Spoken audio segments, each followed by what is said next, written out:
if Adelaide can't get this done. Anyway, tell me what happened with your suit. Well, I'm not going to name names of the venue of the suit hire. Nah, but accountability pays on. Nah, can't. Not live. I've got my suit for my sister's wedding. Went to pick it up. Try it on. Try the pants on. First of all, small and tight. Already disaster. And then I put my hand in my pocket just to just move it all around. And I'm feeling skin. There's a genuine hole in the suit that I need to wear in 4 days. 5 days. It's in the pocket, but yeah. So you can't see it. It's not visible. Where was the hole?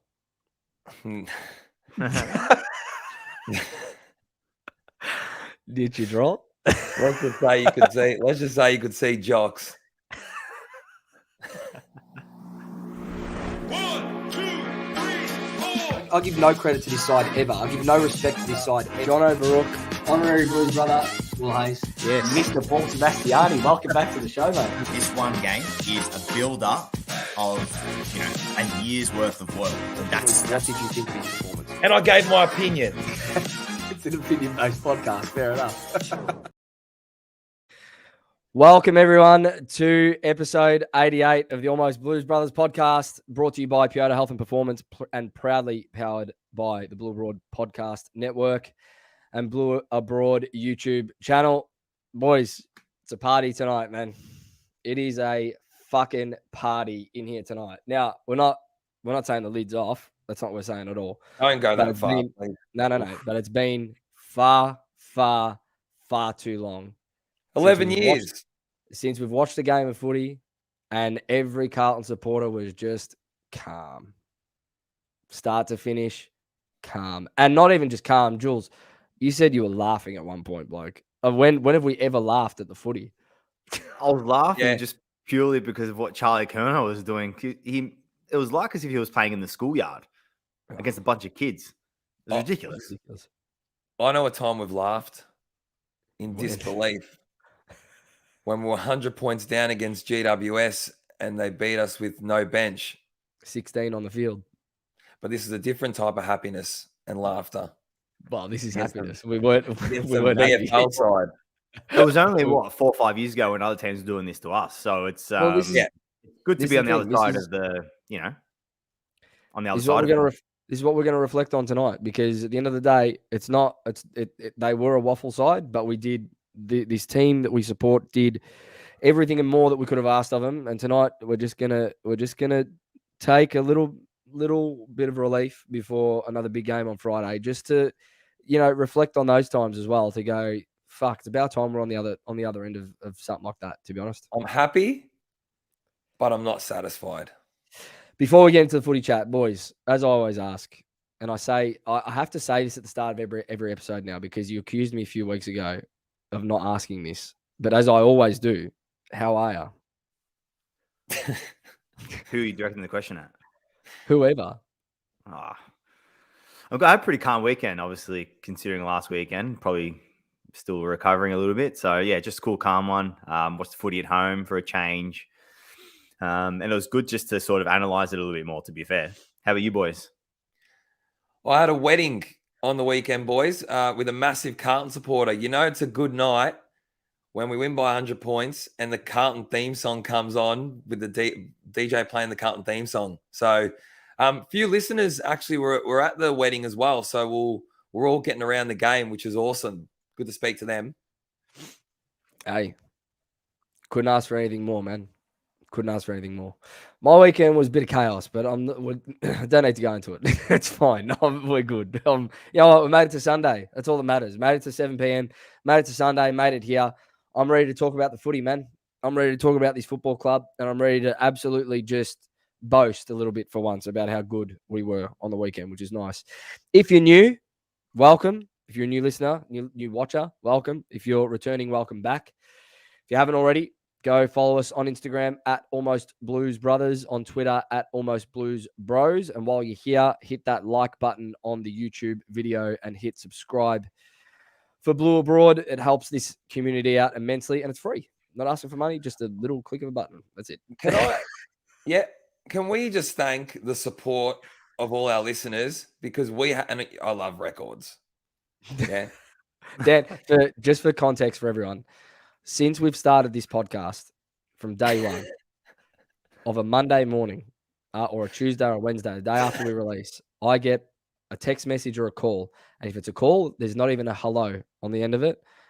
It's record. Footy record. Was it a record from Dan? 5 a.m., 7 a.m., whatever. He doesn't care.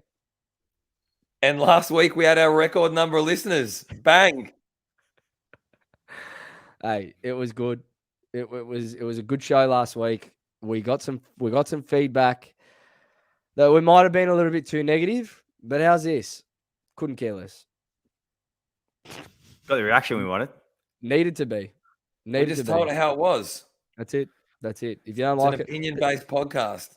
Dan does this for views and for the fame and the clout and whatnot. Me and Jules, we just do this because we want it. Whack. At the end of the day, if you don't like what we're saying, Dan's not going to like this because he likes the views and whatnot. Don't just switch off from us. Don't listen. Don't watch. Go elsewhere. I know, Dan. I know you're upset because it means we lose listeners and whatnot. But at the end of the day, we're just going to say it as it is, man. I could hammer this bloke on national television. National television, but all right, we're going to get into this. I'm sure everyone's itching to talk through this game. Look, there's actually going to be a fair bit to talk about, I feel, and it's going to be, there's no negatives for once. I don't see. Well, there might be a couple, to be honest, but at the end of the day, like I said at the start, this team couldn't have done any more. Than what they did on Saturday. Huh? I think we're missing something. You've jumped the gun.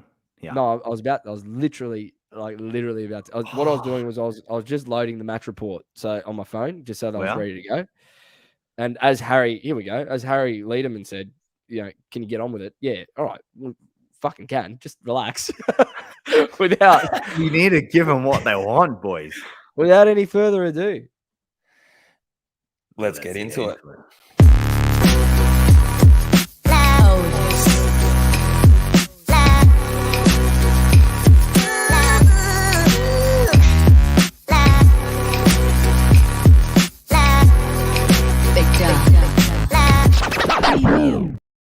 Look, I'm not going to apologize for the fact that when we start this podcast, us three just have to unwind a bit because if we got straight into this, if the emotion is already too much, right, it would be through the roof if we didn't just decompress a little bit. That's all. We're already yelling at each other in the waiting room, so for about half an hour down pre-show.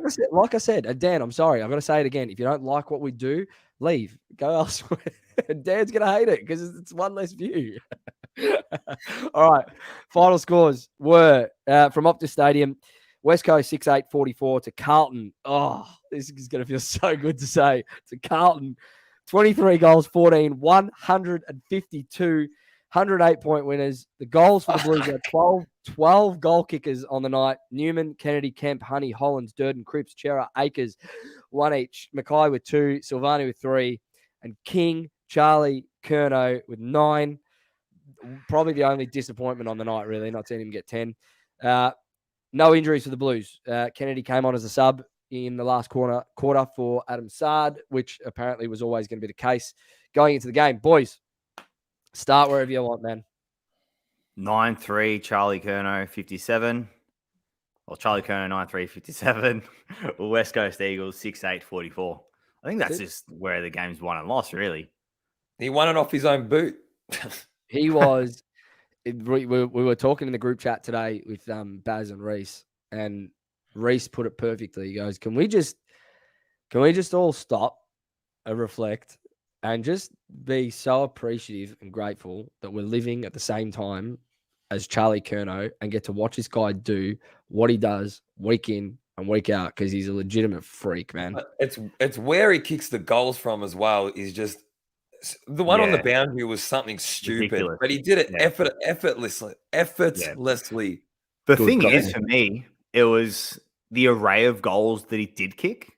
So at the beginning, our ball movement was very slick. Well, throughout the game, it was obviously a lot slicker. But he was able to get the ball in the lead. He was able to win a contest. He was able to out body and outwork his opponent and mark the ball. He was able to kick a goal from different angles, But and he was able to jump on heads. because So we're he's just moving the ridiculous. ball, because we're moving the ball, boys, with a lot more pace, a lot quicker. Our entries looked a lot different, and we're hitting targets. It was much better to see, like a little bit. And Joe, you put it well, saying you can only play what's in front of you. Obviously, realizing that they were shit.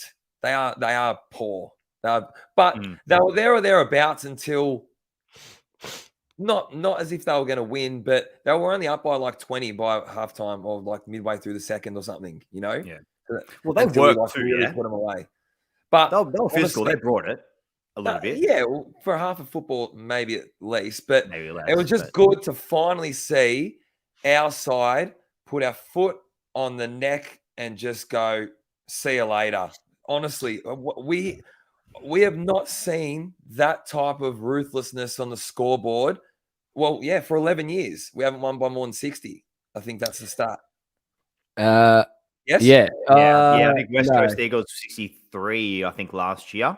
Yeah. But the thing is, for me, the difference in comparison to last year against West Coast was we sort of, we were out to like a, 6 to 8 goal lead from the beginning, and then sort of allowed them to claw their way back and then got ahead again in like the third to last quarter. This game was from start to finish just comprehensive. We put at minimum 4 goals in a quarter, space between us and them each quarter, minimum. Our system, sorry, Jules. Our system behind the ball, I don't know if he's noticed, but it was a lot better. We looked a lot more, and maybe I think Kemp being in there as well, and obviously with Doc and Sard back, naturally it was always going to be better down there. Yeah. But it just looked like we'll set up a lot better behind the ball so that when they turned it over, we had 2-3 players around the ball that we could then go with pace to then hit good targets inside 50, That for me was a big thing that I think we noticed. And Jules, you talk about system a lot. And I noticed that big time with the way we set up. We forced them into a turnover. We can capitalize, and then we could go. And it was huge. Yeah, I think it sort of helped in a way that we were playing West Coast, that we were able to use the corridor more. And you could see it with the likes of, particularly with, Sard and Doc. Obviously, they had the confidence to do it. But you even saw like Kemp and even like Gov, obviously, when he's been back the last few weeks, he's been able to go through there. This week he was able to go through there, and a lot of other players as well. So it makes it a lot easier to obviously access different angles of the forward line, in different areas, and obviously hit different leads and different targets, able to go deeper and able to move Adelaide around a little bit more. So for me, it was a big tick. But even if we did turn the ball over, I'm not saying we weren't well set, but I don't think West Coast is going to do too much damage. I think next week is going to be the bigger test, even though it is down in Melbourne.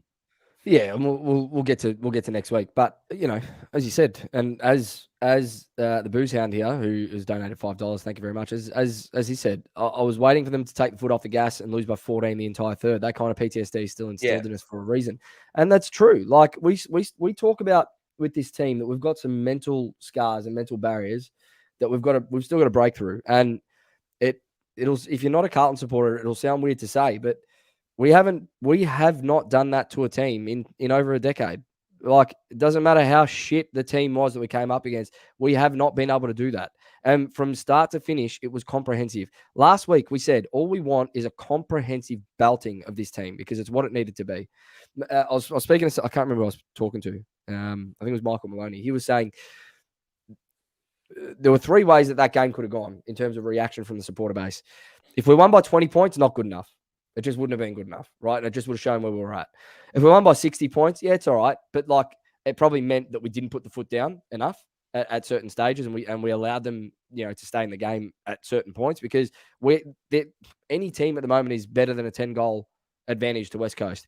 The only outcome that the Carlton Football Club was going to be able to satisfy their supporter base was with a 100-point win on Saturday night.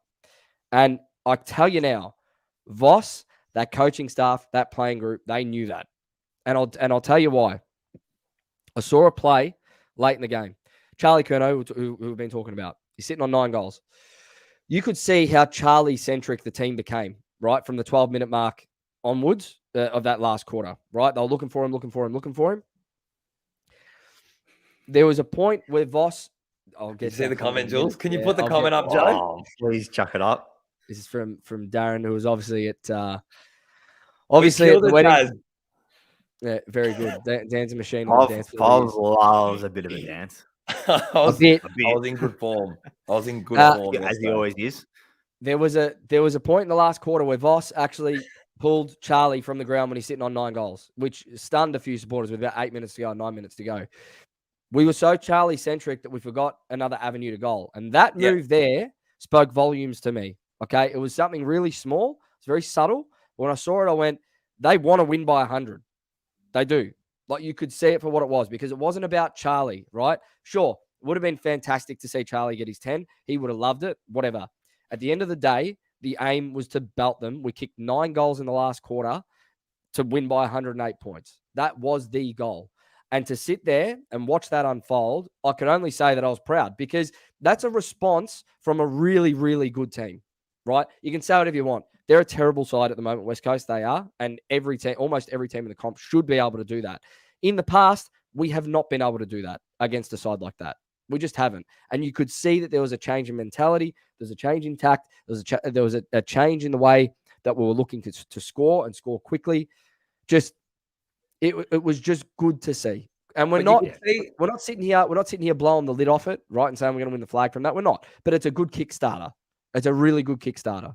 I think it's helped us somewhat find form again and confidence going into next week. Like I said to you before, for me, I'm happy. I loved seeing Charlie do what he did. I love seeing the response. I love seeing that brand of football that with a bit more pace and a bit more urgency and a bit more guts about the way we go about our footy. But I'm still not satisfied and a bit not apprehensive, but I'm just waiting to see the next 3 to 4 weeks in what we do. Yeah, because for me, there's still a lot of question marks, I reckon, Paysan. What do you reckon? Well, yeah, I think there's question marks in the fact. I think there's question marks in the fact that how do we respond? Because everything went our way against West Coast. Okay, everything went our way. So I want to see how this group responds and how the coaching staff respond and how our club responds when there is a team that's maybe where we're 2-3 goals down, or they're staying. It's a more even contest. How do we respond? That's why I'm happy. Don't get me wrong, but I'm telling you right now, that is not the test that we're looking for. What we watch, it's very good from a percentage perspective, for confidence, for the group, whatever they need. But for us as supporters and for what we want to see, the next 3 to 4 weeks is huge. Especially when we play against Collingwood. What we did was we used that game to really work on a few things that we've probably been lacking. Right. And if you're watching intently throughout, because obviously it was an easy game to tune out for certain periods but we actually looked to move the ball around on the half forward flank to try and get a more direct avenue to goal. Right. There were times where one of our players, like Doherty, did it twice, marked the ball 45 meters out, could have had a shot on goal, actually opted to square it up. He was on an angle, opted to square it up to the top of the 50 arc, and then try and hit a direct target inside 50 from there to get a better look at goal. Yeah, that's something we haven't seen from this team. And I get it. Their defense is horrible, West Coast. They've got barely anything there to go off of. But it was just nice to see that we used it to get that confidence to be able to take that corridor kick, to be able to take that kick and square the ball up on a half forward flank, or take the corridor off the half back flank and just take the game on. Because if you don't practice that in a game, which is what it was last night, it was like a practice match, you're not going to be able to come out against Brisbane next week and potentially do that. You're just going to revert to where you were. I just think, the way we kept them guessing and we went a lot deeper with our entries. We have to talk about these inside 50s because it was so much better than what we have seen in recent weeks. It was so much better. We went deep. Why do you think Charlie got so many looks? Why do you think Sauce did? Because we went deep, but then we also kept them guessing and lowered the eyes. There was for Honey's goal. When Honey kicked his goal, it looked as though we were going to go deep again, and then we lowered the eyes and hit him up, and then bang, he slotted. It was a lot more measured in the way we went about it, and even the way we're going through the corridor. Sometimes we're going with pace, and then sometimes we were chip marks, then look for that kick inside 50. That's it. Jules, is this tie into your calc? Yeah, let's do it.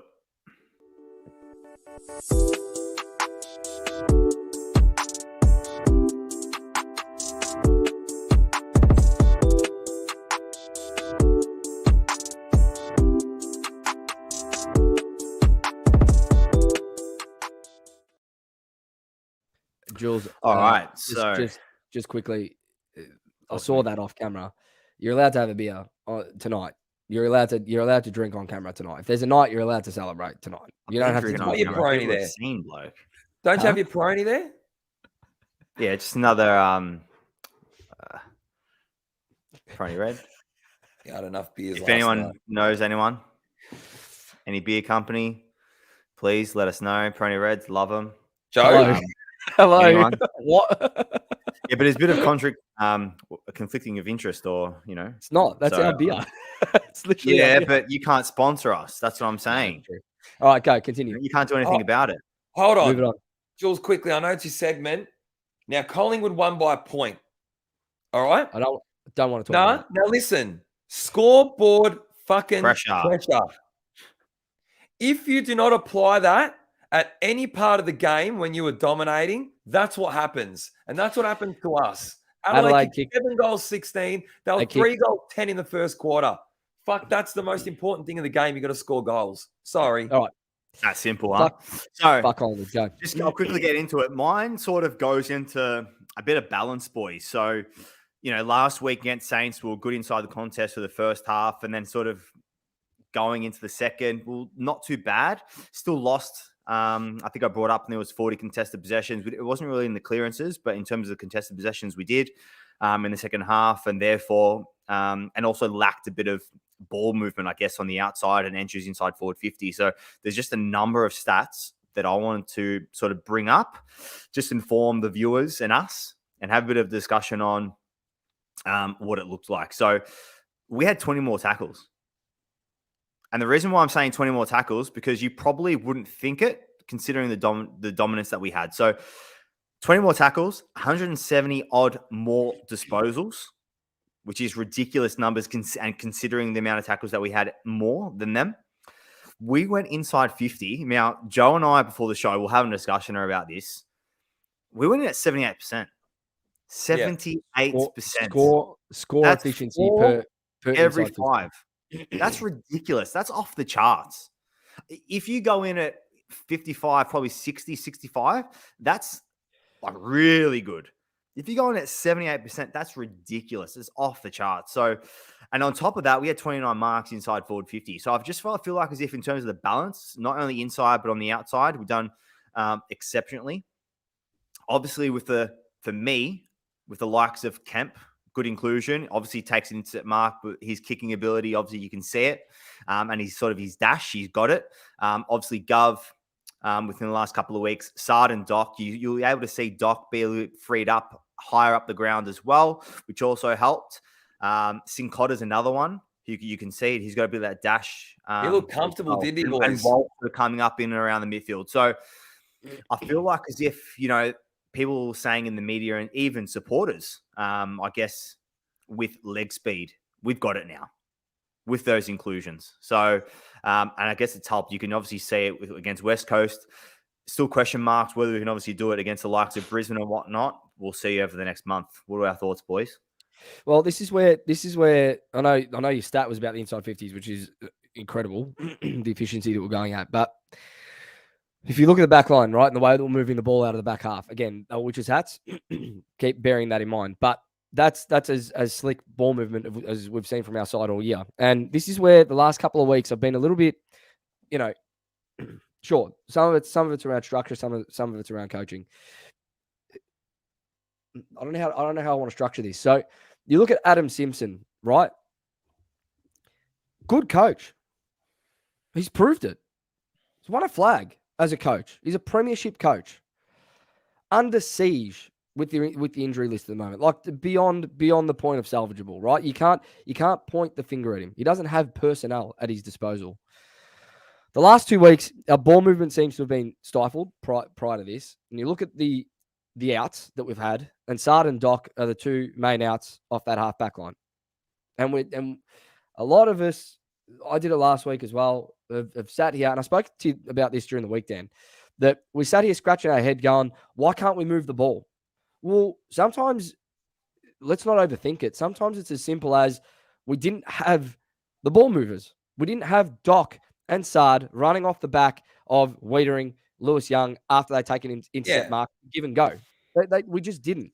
We did against West Coast, and we had Sincotta. Sincotta did it against the Saints. He couldn't do it on his own, plain and simple, right? But he was one of the 3 that did it last night, and those 2 extras from last night didn't play the prior 2 weeks. So, look, sure, everyone likes to overanalyze after a loss. It's hard to say, let's just keep it simple moving forward, because sometimes it's not that simple. But for me, you look at the ball movement off the back half, like you said, Jules, we had leg speed to burn, man, to burn. And just quickly while we're there, Brody Kemp does not leave this.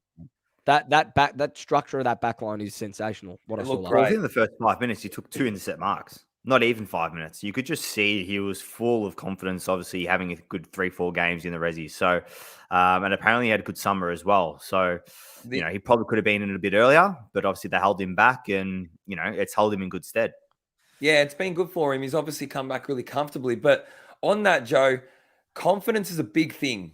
Yeah. So we were immediately in front against West Coast. We knew we had the ascendancy. It immediately gave the players confidence in that game to take that kick, to move the ball how we did. It flowed through the side. You could see everyone was standing tall. We had chain handballs through the middle that were quick. It was the right decision, and then we'd measure a kick. That's massive, and that can only be done through scoreboard. Yeah, against the Saints, we didn't do that. And then what happened was, this is where I talk about the players being accountable for the results as well, because last, even against West Coast, or like with that shank that Harry did, but Voss isn't there kicking the ball from 30 meters out in the snap. You know what I mean? And the ball goes sky and doesn't even register a score. Voss isn't there when Lewis Young's got it and he's looking to go in the corridor, second guesses, takes a little bit too long, and then he's got to go sideways. So confidence is a big thing in this side, and they need to carry that and be true to the game plan and their style, even when the chips are down. That's what I want to see, because we're going to be in a position where things aren't going our way. So how do we keep honest and true to the way we want to play footy? Yeah, it was for me, honestly, the back line. That's the biggest test. That is the biggest test. The way that back line structured, so you break it down, right? We've now got 3 running halfbacks that really want to take the game on in Sincotta, Sard, and Doc, right? I think that makes sense. We lack leg speed outside of the midfield. So to be able to move the ball quickly off halfback, you need those 3. So I don't think Sincotta leaves this side at this point. I really don't. No, you can't. But our defense has been defensively sound even all season. I think Reece just put it in the group chat now. I just had a look. We're the 3rd least conceded side points against, this season. Yeah.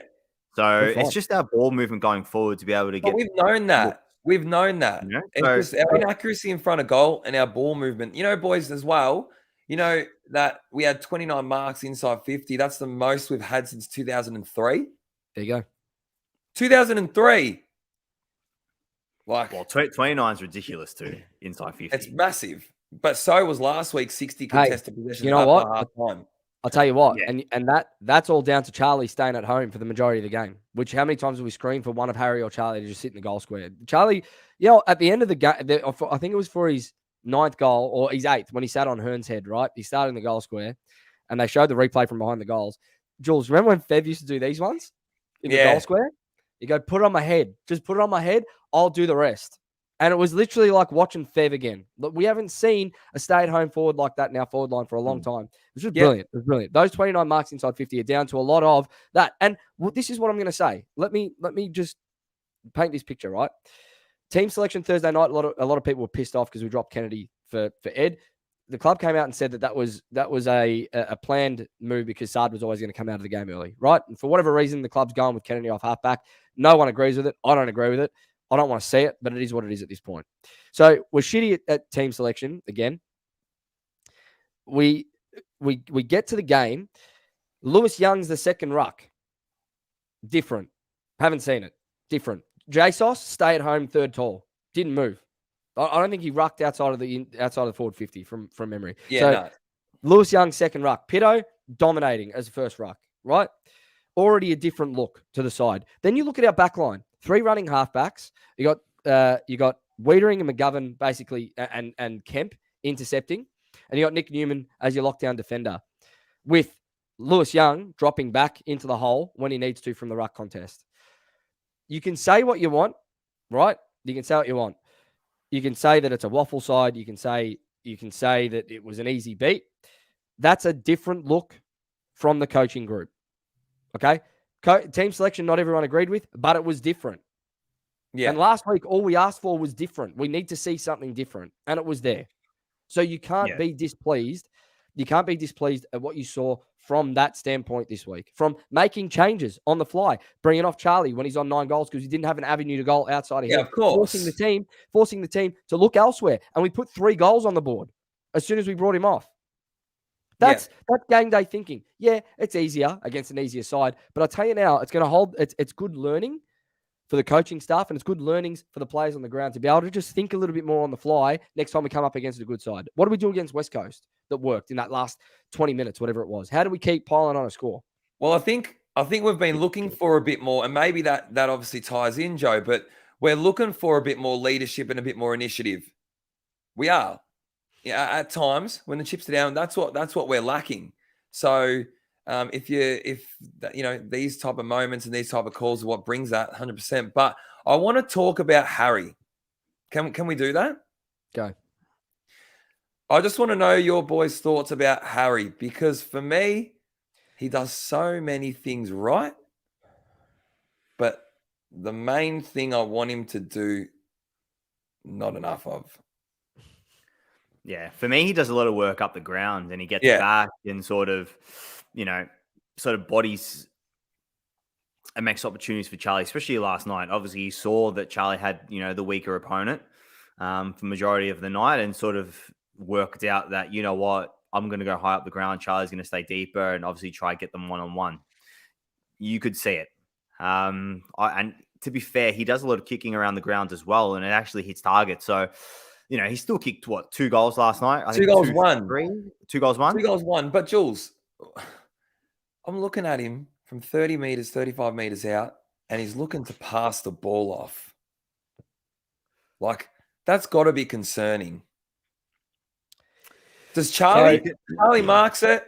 No, he's not passing it. He knows what he needs to do. Yeah. That's what worries me. I don't really know what to say in terms of what do you want us to do? He's not going to be dropped. It is. I know you're not going to change. I know you're not going to change it, but it's obviously an issue. Concerning in terms of his kicking accuracy. I think I saw some stats where was it 2021 he was kicking at 57%, 2022 52%, and then this season I think he was sitting at 33 or 37%, something like that. 39%. So it's obviously below average. 50 odd percent, 60% is genuinely very good. So look, it's interesting. I still feel as if he does a lot around the ground, hits contests, makes contests, marks around the grounds. I think he had more than 10 marks as well yesterday. So, he gives us a lot of options to connect with Charlie and the like inside forward 50. So, and still coming up with 2 goals is a decent effort. So it's very clear after last night, his role is to get up the ground a lot more. Even against a side like that where he could have really dominated as a stay-at-home forward, he was the one that was up the ground more often than not. Baz made a good point today. He sacrificed his own game for Charlie because Charlie was just on fire, and it's a good thing. But it's not that I was disappointed that we didn't get 5 or 6 goals out of him. Right? If you're going to be selfless, that's fine. I applaud him for being able to drop the ego and do that. I'm with Dan. Where it's ball in hand inside 50 and you got one of your 2 spearheads, mate, you got to be more clinical. You just do. Yep. He looks like he's devoid of all confidence at the moment. I don't know how he fixes it. Dropping him isn't the answer. It's just not, because he plays a different role for us as well, by getting up the ground. It's kicking in front of goal. I just don't. But that's his job. It's baffling. Yeah, for sure. It's baffling that a player that has the talent and capability of him goes through these periods. And most players do, to be fair. Most players get the yips at some point, right? But he's got to find his own way of getting past those demons, whatever those mental demons are at the moment in front of the big sticks, because unless it's on a snap from about 30 out, you can't back him in. I watched Oscar Allen late in the game, right? Similar sort of forward. When he's in front of goal, he looks like he's going to kick it. Right now, I don't think anyone can say that about Harry unless he's in that pocket No, you're not about confident. 30 meters out. Can that's I right. ask you a question, boys? How many questions? Sorry, how many goals? How many goals is Charlie going to kick this year? How many would 100. you be He's on content track. with? He's on track 100. for- No, he's but on track. in all He's seriousness, on track for 100. yeah, but how many do you think? Oh, he'll kick at least 80 from Pass mark I from was here. 80, 85. Okay. If he was to kick 80, 85, how many do you want Harry to kick? Because you're not going to have two players that kick more than 60 or more than 70, both of them. No, You're not going to you'd stop that say happen. you'd say you want 50 at least out of Harry. 50. Okay. Well, he's on 11. And Yeah, we're just 2 goals. just It's past essentially it's essentially 2 goals a game. I know. But You know, Jules, the point is, it's not like he struggles to get looks. Do you know what I mean?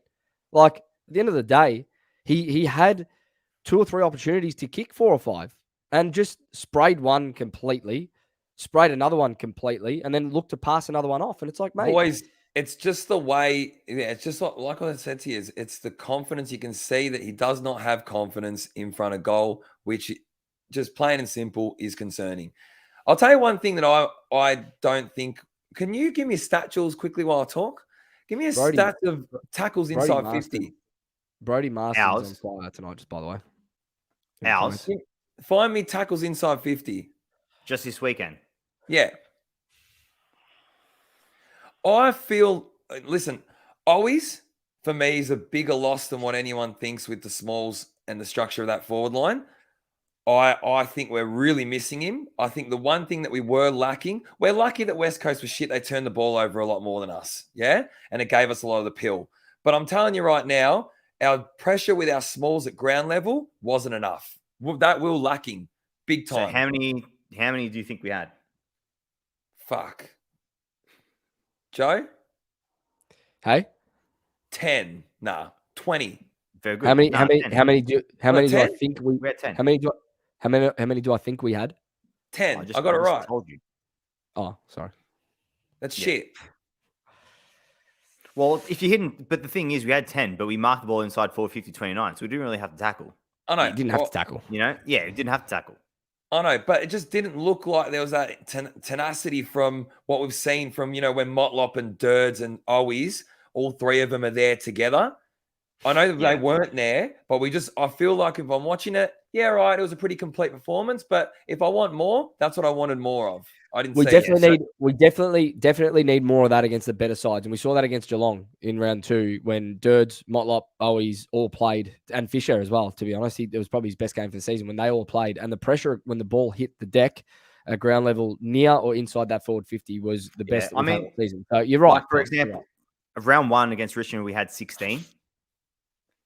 Okay, but against Geelong, round 2, we only had 5. Oh, well, there you go. It just depends on the way the game's played. If we mark the ball inside for 450, you're not going to get that many tackles. But if you don't, and just Charlie and Harry bring the ball to the contest to ground level, then that's when obviously the small forwards need to really get to work. All right, but it's even the pressure really of see it. it's even the pressure on the kicker, even if you don't get the tackling, but it's the pressure on the kick for them exiting D50. Yeah, might not lay the tackle, but if there's pressure there, then it'll cause a turnover. I just want more. That's plain and simple. I think we're missing Owies. I want him back. I really miss him. So do I. Close We'll it talk down. about Matt Owies. We'll talk about Matt Owies a bit more in the preview. Going to move on to some Blues Qs just quickly before we get into the votes. And if you are watching live, please leave any questions you've got, whether it be about the game, the season, whatever, personal questions. Ask us, ask Put us. Michael Caravallo's question on quickly before we There's a lot start. of discussion Joe. around TDK, so I think we Put can sort of that. get that off. Yeah, put Okay. that. Michael Charavallo, boys, would you be willing to lose TDK if it meant we had a gun, small forward, or a third tall? Yeah. I personally, Yes. yeah, I would definitely. For me, I would lose him. Yeah, if it meant that we got one or two picks inside 20 or 30, I'm saying when I say that, I want a high, like the first pick needs to be sort of within the top 10 minimum. And then the other, I would definitely trade him. I would try and get a high pick. I would like what's his name? Harley Reid. That's the one I'm sort of keeping an eye. He played in our Rezzies yesterday. How did he go? Does anyone know in the chat? Let us know. Harley Reid. I know he did all right, but we're gonna have to give up. We're gonna have to. I think we're gonna have to. If the reports out of Melbourne or if there's any truth to that, we're gonna have to give up about 4 first-round picks to get that number 1 pick this year. Do you know the type of player that I'd like, boys? A Josh Rashali type. Yeah. Spot on. That's what someone I like. can pinch it. Yeah, I think that's what we need. To be honest, I've been crying out for it. Yeah, you've been crying a lot, actually. That player was supposed to be Jack Martin, but it's not, unfortunately. Yeah. But it is. That's the player that we are sort of lacking at the moment. Good question. I like that. I tend to agree. To be honest, though, I think we've got a third tall as long as we play him there, and I think Jack Silvani can play a seriously good role.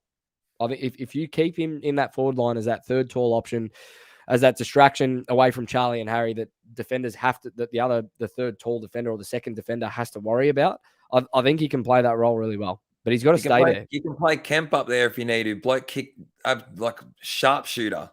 Yep, Kemp too for his goal. All right, off the Instagram, we've got some questions and we've got just some comments, and we'll get through them.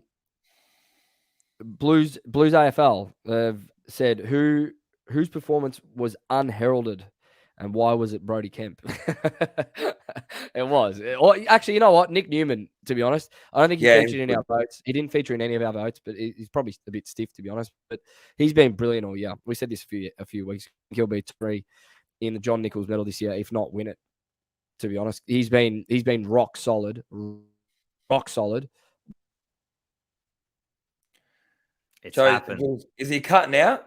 Yeah. He's cutting out. Just get it working, mate.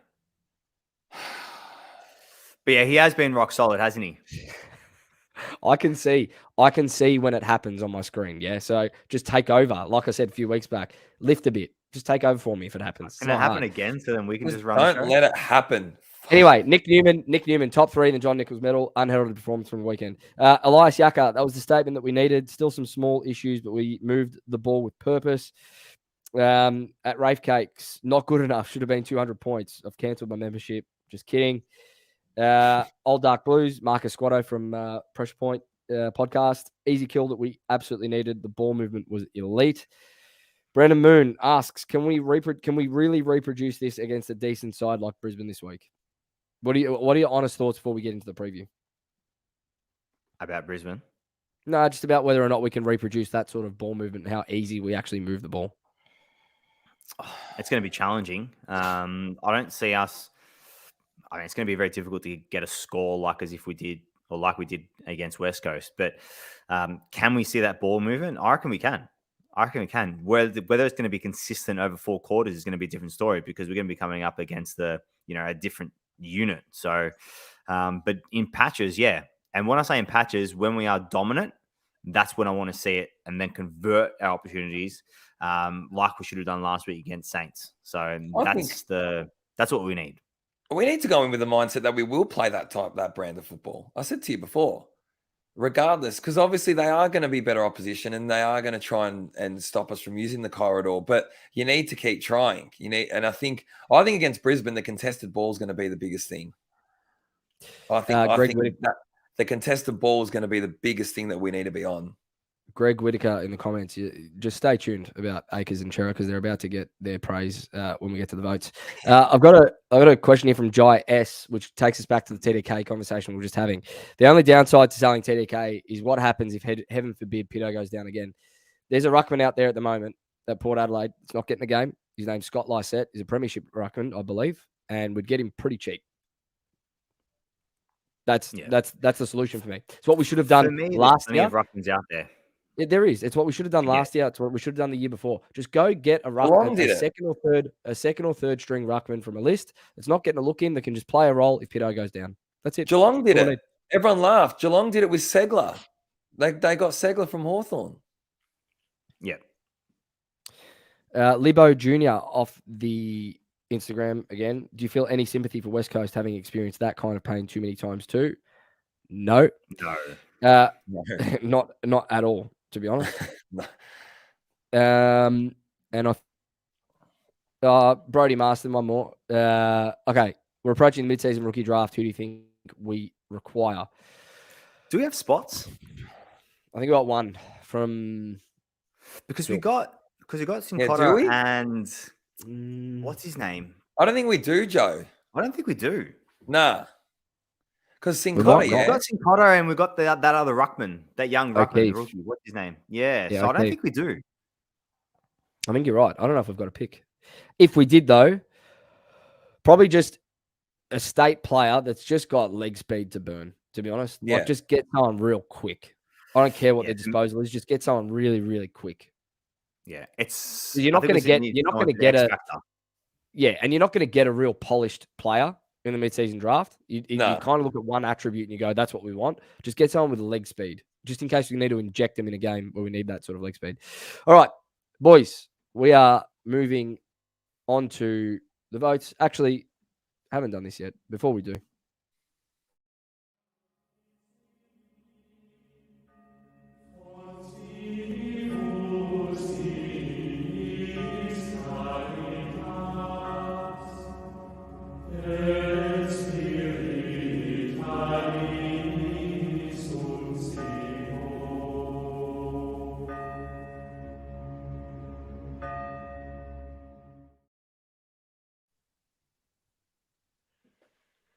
a reading from the book of Judd, page 136, paragraph 2. The night before the grand final, we had a session with Professor John Edwards. He was from a management consultancy called the Centre for Professional Excellence and had worked with Woosha as a kind of coach's coach and also with the leadership group.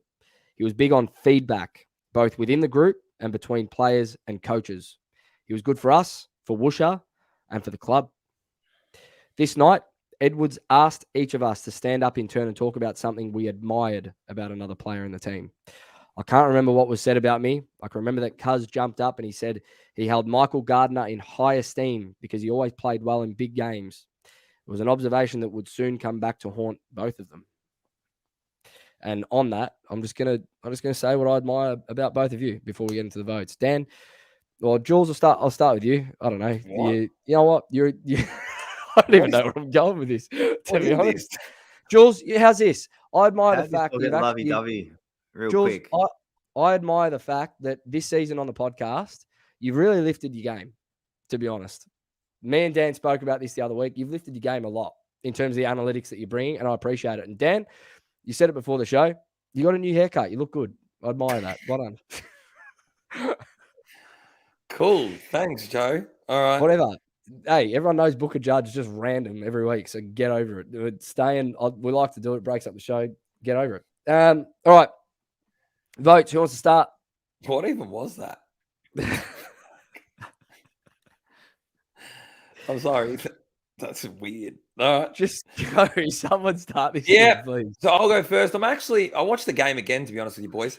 But for my one, I half want to change it, but I don't. But we'll go on Cripper. You might be a little bit shocked, but because I was tossing up between Newman and Chera, like Jules did. But for me, Cripper, if you look at his game, he was doing a lot of that inside work. He was clean. Do you agree with me, Jules? I see you nodding. I Yeah. think he had 23 contested possessions, which is, again, huge. And he kicked a goal. He was zero What's he kicked goals. this season? 1-9 or something? What's he kicked? 0-7 for the 0-7. season. Yeah, 0-7 for that. That was it. Yeah, he kicked a goal. All right. I just think around the contest, he was fantastic. His ball use is really good. He went at 75%, boys. Like 8 score involvements. Clearances, I think, something stupid as well. So that's why I put him for the 1. Akers, the guy's a freak. Like, he is the winger. And I know we say it all the time, but this bloke's the winger that we've been missing. And Holland's doing a great job, but this guy's smart. He's a genuine footballer, proper. His positioning, he plays that wing role so well. He stays wide, he covers, he gets touches, he's good in possession, kicked a goal. Thank you. I'm making sauce here, boys. And then Charlie, we've already spoken about the bloke. I wish he kicked 10. I wish he kicked I wish he kicked 10 too. I had the same votes as Dan, so I'll go before you go, Jules. You 'cause everyone changed did. yours. I did. I did. I was tossing up between a I few. reckon he for just that one copies vote. you, Paysan. He does. Whatever you go, he does. Yep. Tattoos gets him. Yep. Pretty sure I had one before you, but anyway. Grows a beard, gets one. I'm pretty sure I had both. Definitely had the beard before you. Like You did, you had the beard 100%. when he was In 9. Perth, bloke. Had a beard. He had when I a was beard 8 when he years was old. 9. No, I was tossing up between a few for that one vote too. It was either Newman, Cripps, Walsh, Chera, or Brody Kemp. I actually initially had Brody Kemp, but I couldn't go past Cripps's game. Like I looked at it and I went, we have such high expectations of Paddy Cripps at this point that we struggle to fit him in our votes because we're expecting like 40 disposal, 30 Yeah. contested possession, 13 clearance games. Like, and it takes that for him to get the 3 votes from us these days. But he had a brilliant game. In and under, if you watch the game back, just watch what Cripper does for this team in and under, and when he's got 2 or 3 players hanging off him. It is unbelievable to watch week in, week out. Blake Acres for 2. Could have if Charlie didn't kick 9, if Charlie kicked 6, Acres was probably BOG, to be honest, because he's had a combined 70 touches in the last 2 weeks, whether anyone realizes that, 34 on the weekend. And like you said, Dan, the way that he keeps his depth and what he gives us off the half-back line when he has to drop back is sensational. And I think that is the bargain recruit of the year. Charlie Curnow 3. Nothing more to say about that bloke. So let's go. Chera number 1. One vote. Sorry. Had 30, kicked a goal, just really, really good around the ball. Was able to have a bit of spurts off the half-back line and just very, very good ball use. I feel like as if he's sort of come of age. He's been real consistent this year. He's towards the back end of last year, the last couple of games against Melbourne, but particularly against Collingwood. I think he had like a very similar game, like 30-odd touches and a couple of goals. I feel like as if he's, maybe it was back home, not home. Obviously back in Perth, obviously familiarised with the grounds and whatnot. But, this season has been real good, real solid. Acres, what can I say? There was that one passage of play where he got the ball D50, handball receive. 5 possessions in one play. Literally had ridiculous amount of touches in the same play. And then I don't know if he hit up Charlie. I can't remember. He hit up someone and then that player hit up Charlie inside forward 50. I'm not too sure if he converted or not. I can't remember. But that passage of play is like, man, what we want from a winger and more. So I feel like if he sort of helps, obviously, with our ball movement, we really need to try to get the ball in his hands more, like we did against West Coast. And then Charlie, mate, 9 goals, sat on heads, did everything and above. So, Charlie's got my 3. Look at defenders just start paying attention to the defenders when the ball goes near Charlie, because they genuinely panic. Like it is panic. You can see it in their eyes. Like, I don't know what this guy's going to do. I don't know if he's going to sit on my head. I don't know if he's going to take it at ground level and snap it across his body. I don't know what this bloke is capable of at this point. Did you see when Basso was? So I think it was his 8th goal where Charlie was like trying to get the ball in the lead, doubled back, pushed off Basso, and then sort of Basso literally couldn't even get near him, and he sort of took a double, sort of grab at the ball. But Basso was like 2-3 meters away from him. He was in all sorts. Literally had no idea what was going on. No clue. All right, the votes leaderboard for the Almost Blues Brothers MVP of 2023. We've got Sada Newman in 5th spot, tied on 8. Chera on 10. Acres shows the season that he's having on 11. Cripper 2nd with 13 votes, and way, way, way out in front, Charlie Curnow on 24 votes, leading the MVP for the podcast this year so far. Before we get on to the preview, she's back, as she is every week.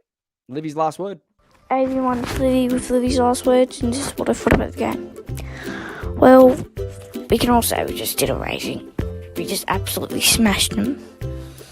I honestly thought it was going to be a little close game, but, didn't have to worry about it, which was good. I got to see all the boys. Most of the boys got some goals, even some in defence, which was nice. They all shared around the ball, which was good. And yeah, but we do have to really have to fix our kicking. Once a couple times we brought it forward and just literally kicked it to a West Coast player. What the freak? Why? Professional footballers kicking it to the opposite team. But anyways, Charlie Curnow, big shout out to you.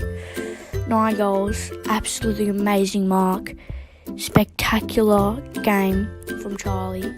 Very proud of him. Chera did good. He did good last week as well. And Cripper got a goal, which I wasn't expecting. But that was very nice that Cripper got a goal because I was very excited. Yeah. And I love how Brody Kemp got his first goal of the season, which was nice. And yeah. Well, she did amazing, as always. And surprisingly, Nick Newman did absolutely amazing. He just did amazing. I don't understand how he did that good, but he was alright. Sadi was good, but it was his first game back from an injury. He wasn't in his spot. But yeah, I reckon we all did good. I reckon we all got the ball. Our defence was great. A couple of times were sloppy, but other than that, we did amazing. So yeah, that's what I thought about the game. Amazing game. Go the Blues! Nailed it. She makes me laugh. She throws comments sometimes about one little comment where I go, huh? Where she goes, surprisingly, Nick Newman did amazing. He's been unreal all season. It's so good. She's It's so funny. good. It's, you know what I've enjoyed? This is I think Livvy's been a part of this podcast for probably since episode 40 odd or 30 odd, when she was how old? She would have been 10 first time we had her on. I always look at the photo. I'm like, we need to really update it, or do it. We do need to update it, but it's just been nice watching her grow up. You know what I mean? Yeah. It's only been a couple of years, but if we keep doing this, we're going to really see her grow up and see how her mind changes when she watches the game. Because what she says now versus what she said 2 years ago is very, very different. It was fascinating listening back to that today and just then, obviously. Anyway, we are moving on. We've got, you know what? I'm going to say something. Sunday night, new night for the podcast, 7 p.m. Obviously, that we're going to try and do most weeks about 7 p.m., sometimes 8 p.m. But I'll tell you what, pressure's off to have to finish at a certain time because people have got, some of us got work tomorrow early and whatnot. It's 8 o'clock and we're cruising here, boys. We're loving it. We've got time to do OT. This is a good spot. I really like it. I like where we're at. We're also, before we get into the preview for the Lions, if you are watching live, give us some real-time feedback here because we are fast approaching our 100th episode for this podcast. I've got a few ideas for... Give them our ideas. Dan's also got... No. We want to keep a few of them a little bit under wraps, especially yours, because I don't mind it. But I want to get a gauge from the listeners and the watchers on whether or not there'd be any interest in a live show. And when I say live, I mean small live audience for our 100th episode. We'll still do it live on YouTube and whatnot and stream it. But, 100 episodes, nothing to sneeze at. I think, if the interest is there, I'd be keen.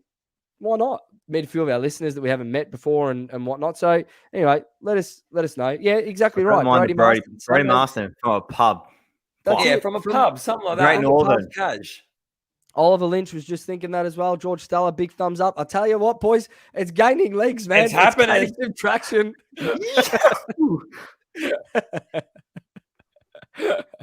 All right. Let's get into this preview. Friday night footy, boys. We're back at Marvel.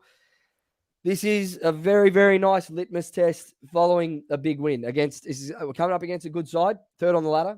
Are the Brisbane Lions. We're currently 6th as we finish round 7, but 7:50 p.m. on a Friday night in front of what I believe will be another big crowd, big Blue Bagger crowd. Where are we at?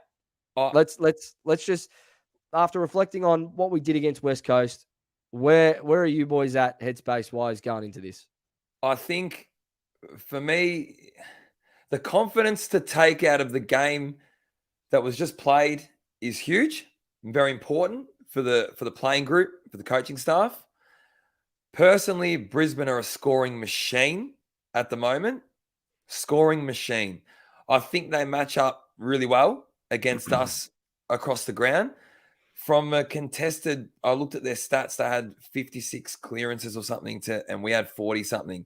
Like that's their area. That's their strong. That's where they're strong. So like I said to you, the contested ball is where it's going to be won for me because that's where they're best at. And again, we need to watch out for Danaher. We need to watch out for Hipwood, Zach Bailey, McCartney. Like they've got names. They've got names and guys that are in good form and kicking a lot of goals. And what I was saying before is the fact that we know they're going to be in it. We know this is not going to be 100-point drumming of a team. How are the boys now going to show their character? Going to show reserve? Is it the right word, Joe? Help me with English, please. Anyway. How they're going to show their mindset to be positive, to be bold, to take this game on and to win. That for me is the question. For me, I'm trying to think the word. You're trying to think. Is that the word? No, reserve. I actually don't know. I don't know what you're trying to say. For me, it's going to be the midfield battle. That's it. Obviously, with the likes of like Dunkley, Ashcroft, and whatnot. That's where it is. That's where it's going to be won and lost. I feel like as if both teams have enough firepower up forward. I think defensively we're better, boys. So I think our defense should be able to do a job on them. It's just whether they get the ball inside forward 50 enough. I think today they got it in there like 60 odd times. Or yesterday, sorry. So, it's going to be challenging. But they're not particularly that efficient though, even though they do get the ball in there as well. So it's going to be. They don't necessarily concede either, Jules. They keep teams pretty well under 70, 80 points. Yeah. But they don't really travel well either. So it's that's a thing as well. So that's a good thing. Also to keep in mind, I think Rich and Zorko was out. I think Sammy D just did mention that. Yesterday, I think Rich with the calf and Zorko with the hammy. It's going to be interesting to see. Out of the two, I'm more happy not to see Rich, to be honest with you, because he does set them up really, really well. It's because when Rich is getting the ball, because his kick's monster, their entries are so deep. And then whether they take a mark or whether it goes to ground level, then you've got your Baileys, your Camerons. That's where they're dangerous. It's even how he sort of exits D50 as well. Obviously with Sard and the like, if we were missing Sard, imagine you saw it the last game, obviously against Saints. So obviously Rich is a tremendous help with them in terms of their ball movement out of D50. So I think that's going to be a big loss for them. Not saying that, we're going to win or anything like that, but, it helps us a little bit as well. Brisbane are always a team that we've sort of struggled against, to be honest. They're not, I wouldn't call them a bogey side because they haven't really been bad for a while, but we've always, I can't remember a time that we've really come up against Brisbane where we've gone with any sort of confidence. I feel like they do, for whatever reason, match up really, really well against us. They always have. Their midfield scares me a fair bit, to be honest. We've got the midfield to match them if we show up. No doubt in my mind. Yeah. But where it's going to be won and lost. Their midfield is rolling at the moment. Rolling. Do you think? I'm just trying to think. I heard some news that Kenny was the sub because he was carrying a corky the last couple of weeks. That's the news that I had. He looked good. He looked good. He did come on. I think he had 7 touches and a goal and a couple of tackles. And he come on in the middle. He come on in the middle as well, and he looked good. I wouldn't be surprised if he could potentially be an in this week. He wasn't one of my ins. He was mine. Yeah, he was yours. We'll get there. We'll get there in a minute. But I wouldn't be surprised. Obviously, with a bit of fresh legs, obviously coming off. Obviously only playing a quarter, so could be interesting. They're a side that has kicked 100 plus in the last 3 games, I believe. They're a side that can obviously score 4. There you go. They're a side that can score really quickly and score really big. But as you mentioned, Jules, we've got the third best defense in the comp for points conceded. So, you know, if you believe in the old adage of defense, good defense is always better than good attack, we should be able to keep them to a respectable enough score. And the challenge is still, can we kick a winning score against a good side? Because we haven't seen it yet, other than the Geelong game, when they were a little bit out of touch, to be fair. And this is it. This is what the test is. There's a few boxes we've got to tick this week to just prove that, you know, we can put the puzzle pieces together. Well, not that we're back, but that we can put the puzzle pieces together on a more consistent basis week to week that'll carry us against the better sides of the comp. And probably the biggest one is, for me, is that, can we kick a winning score against a team that can score quickly? Yeah. I feel like as if we can do that, like that should be our target this week. If we can kick a big enough score, I think we win the game. It's accuracy, fair. boys. Just got to take our score- chances. Yeah. We're going to get more looks. pressure. Yeah, We're going to get pressure. looks. Do you think? We do know you we're think going to get someone? looks. Oh, for sure. Do you think someone goes to Lockie Neal? Do you think Ed No. might change up his role and not be on Nah, half forward? Or do you think we just lock horns? Go lock horns, and then who's better on the day will come up trumps. The biggest, the one that's got the biggest job this week, if I'm being honest, and he's been fucking brilliant. Honestly, I love this bloke so much. If Pitternet can beat McInerney in the tap game, because they're both very, very similar ruckman. McInerney probably gets around the ground a little bit better and hits the scoreboard, but tap-wise, this could be the best tap ruckman battle that we've seen so far this year, but for us. If Pitto can win, aren't they? it's proper old school this week. They're two tap ruckmen that are really, really good at their craft. And if Pitto can beat McInerney at that game and offer, first and foremost, our mids some platinum service out of the stoppage, and use his follow-up work, which we know he's got, to tackle and clear the ball as well, I think we've got a really good chance. I honestly think Pitto's got the biggest job this week against McInerney. Yeah, I feel like that's where the game's going to be won and lost. You know, can we use the corridor? That's another one. Yeah, Gavin Whelan. Can we use the corridor to win? Who knows? We haven't really been able to expose a good side. Brisbane play a little bit more of a looser defensive zone, to be honest. So it's probably a week where we can try and take the corridor, especially early, to see how loose they are. But at the end of the day, we just need to show up. This game is a game of, like you said, Dan, we need to show up. Just show up and have the mindset to win at all costs. I don't care how we win. I don't care if it's ugly. I don't care. I don't care if it looks good. I really don't care.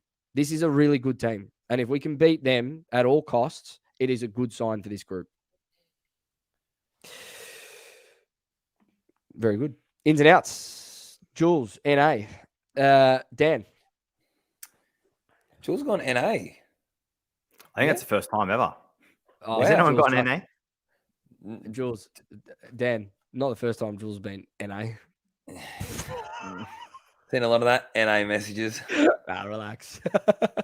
No Hated change. it. Look at him. Jules, still no change or not? I don't see any. Are we? Because the way in terms of my changes, I'm trying to think of what the coaching staff are thinking. That's my line of thinking. So I'm not just thinking on a personal level, like what would I do? I'm sort of still trying to think of what they will be doing, and I don't see any changes occurring. I feel like as if even Motlop, he was okay. I'm just trying to think of obviously your ins that you're going to be obviously including. So like, for example, Motlop, he was okay without sort of setting the world on fire. I think Honey did an okay job as well. And I think he still deserves another week, at least in the side. I think Kenny could potentially come in. I think I did say it before, for Ed. I could see that potentially happening. But I still feel like as if Ed still did quite a few good things, especially with ball in hand, instead of trying to get the ball in and around the arc. So I feel like it's going to be interesting there. And then I know, Joe, you said you got Cotters. I think he's only played, one game? Two. One game this week, yep. Yeah, he's only just played one game. I'm pretty sure our VFL side does have the bye next week. I still feel like as if he needs a few more games. I think he does provide a lot of run. But if he was to come in the side, I would probably see Hollands not play, to be fair. So this is Dan, we've got the same, but just on Cotters, and you can talk about the inclusions of Motlop and Kenny because I think we've got a very similar line of thinking there. But just on Cotters, I just want to see him as a sub this week for me. Inject a bit of pace late in the game. He's only come off the one VFL hit out. We've got a buy in the VFL this week. It sounds like he got through unscathed in the VFL. He's a running machine, so I don't doubt his fitness. I don't doubt his body. So I don't think this is about I'll give him another VFL hit out before he's back for the rigors of AFL football. The guy's a machine. I feel like this is a game where late in the game we can inject some leg speed, and Cotters is perfect as a sub. Perfect in this sort of game. I don't want to see him starting the game. Just, sure, he's got match fitness and he'll be able to run the game out, but I don't think we need to start him in this game just yet. I think Fisher gets one more crack, and if Fisher can't show what we know he can show, Cotters comes in the week after for me to replace Fisher. But Well, I just feel like it's a good game for a hit out for Cotters for maybe a quarter and a half. You don't want to change too much, okay? Because especially after the performance against West Coast, you want to try and implement that with the playing group that we're in. I just feel as though, for me, Jules, you say Honey showed a bit. For me, hasn't shown enough. And he kicked a goal. What has he shown? What has Motlop shown? Mott's X factor and his ceiling is a lot better than what Honey's best has been. Yeah, but thus if we're going to far. be talking about ceiling, we're not But talking I'm about just ceiling. saying, he's been a lot better. 2 weeks ago, you were talking about we're all talking about Motlop saying, "Oh my God, this guy can kick goals from anywhere, anywhere." What do you We talk about pressure at ground level. Mott's offers that better than Honey. For me, Honey's now done. I think, and I want to see Ed. It's hard because you're right. Ed contributed in a way that it was good, but I just think Kennedy and what he offered, even when he came on as a sub, was a lot better. Because Kennedy's going to. I'm not seeing Kennedy on halfback. Fuck that. He's in the guts. And he starts as a on the bench. Fair enough. But when he rolls in there, look at the impact the guy made. He was clean. He was in the contest. He kicked the goal. He can even roll off half forward. You know what? I'll tell you what. It's one of Honey or Fisher because they both play a similar role for me. Yeah, I don't see any changes. I just don't see it. Like, even with Honey, he kicked the goal, had a couple of goal assists, had about 6 to 7 score involvements. That's a good game for a small forward. Podcast, man. It's an opinion-based podcast. I know, and I'm just reeling off the stats that says that's a very, very good game for a small forward, considering.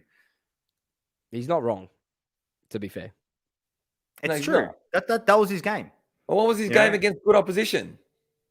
That's where I'm at. Well, what's Motlop's good game for against good opposition? One Kick goal, 2 goals, or maybe not even. That's what I'm saying. Motlop's kicked 6 for the year for me. So he's going at, I think that's 1.5 a game because I think he missed a game early on. Not He even obviously missed through 1.5 suspension. No, he's played. It's like one goal a game. Oh, a goal a game, whatever it is. But he was tied with Durden for third most on our list prior to this. So he hasn't lit it up and kicked 15 goals to this point. But I'm not saying Motlop's ceiling isn't higher. Oh, mate, without a shadow of a doubt it is. But I just don't think off one game pretty much for Honey. I think he played against St Kilda as well. Obviously a couple of games. He hasn't been bad. All right, if let's say Owies is available, Jules. Always comes in. For me, he comes in as well, but he's. I told you. He's is not he available. not available? Is he not available? He might be. I think they said he's touch and go for round 8. He could be. He's a test, from my understanding. So anyway, like Dan said, it's an opinion-based podcast. We've got 3. We're going to always agree to disagree. Plain and simple. Move on. Predictions, boys. Carlton by 10. Jules. Why the silence? Oh, mate, Jules is thinking. Difficult. It's going to be a very, very big 5 games, boys. Let's just put it that way. Big What run. about this week? What about this week? I'm always thinking about a month ahead, more or less. I reckon I'm trying to be positive here. Carlton by 4. Oof. Yeah. Points. Yeah. I'm looking at this. Sam Doherty's 150th game. Okay. I'm going to take you back a few years. Cade Simpson's 250th under the roof against Port Adelaide. We were a far worse side. But we played that day for a bloke on our list that gave his heart and soul for this football club. Sam Doherty's 150th this week. If this group needs any extra motivation to make sure that they're celebrating on the final siren and singing that song in the rooms with arguably the most inspiring player that any of us have seen in our generation, that pulls on this jumper every week and does things that no one else would be able to do with what he's been through. If they need any extra motivation, that's it. And I look at that and I just know we're going to win this week. How's that? I just know. If knowing how much these boys love that man, we're going to win this week. I don't know how much by, but chalk it down. Just put it in the book, man. Put it in the book. If we don't win this week for Doc's 150th, I would be very, very, very surprised. Because if there's one thing that galvanizes this group, it's him. Plain and simple. Plain and simple. Bit emotional. Anyway. You're happy with that one, Joe? To finish off.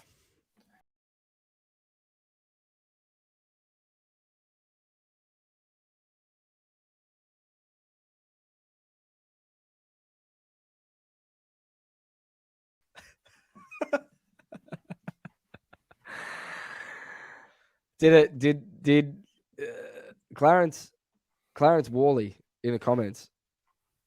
He's the one that gets on these each week, apparently. Did it get up, Dan? It got up last week. I need followers confirmation. I need Clarence Worley's confirmation. Did Clarence nail it? I don't know. I really don't know. Have you got the bets? Have you got the $6.50 multi.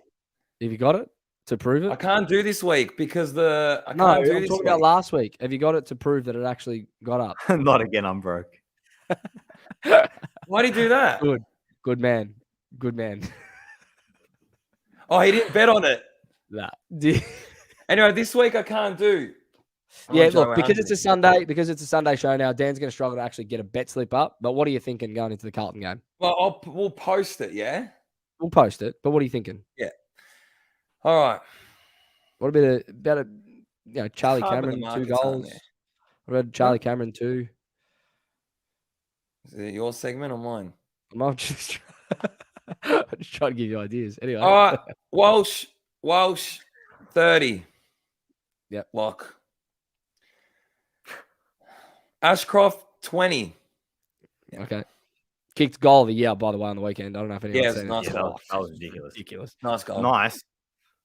Yeah. Ridiculous. Wasn't from a Carlton player. So then we're going Acres, 20. Yeah. 25. Oh, righto. Yeah. Doc, 20. That's enough for disposals. Charlie Cameron, 2. I think we're going to find it hard to manage him. Charlie Curnow. No, stay away from Charlie Curnow. How's this? The tension's going to be on Charlie. Harry, 3. Okay, back him in. And how's this? Just add Blues win. Straight win. Not your multi, man. Righto. Well, we'll post that. Dan, you're going to post that on the socials during the week, aren't you, Dan? You're going to do it, yeah? Yeah. Yeah, in your ass, you're going to do it. I'll post it during the week before the game on the socials for anyone interested in Dan's multi and Pop Predicts. Boys, it's been a fantastic night. It's been a good Sunday night. I hope everyone's enjoyed. I hope everyone is enjoying the new time slot. And Day, listen, I just hope we're doing this again next Sunday with a smile on our face, man. At least we can go to work happy. It took me a week. I didn't even get over that loss against St. Kilda. Against the Saints. Yeah. Jules, Dan, everyone watching, thank you very much. And until next Cheers. week, up the baggers, Up man. the baggers. Turn the burgers.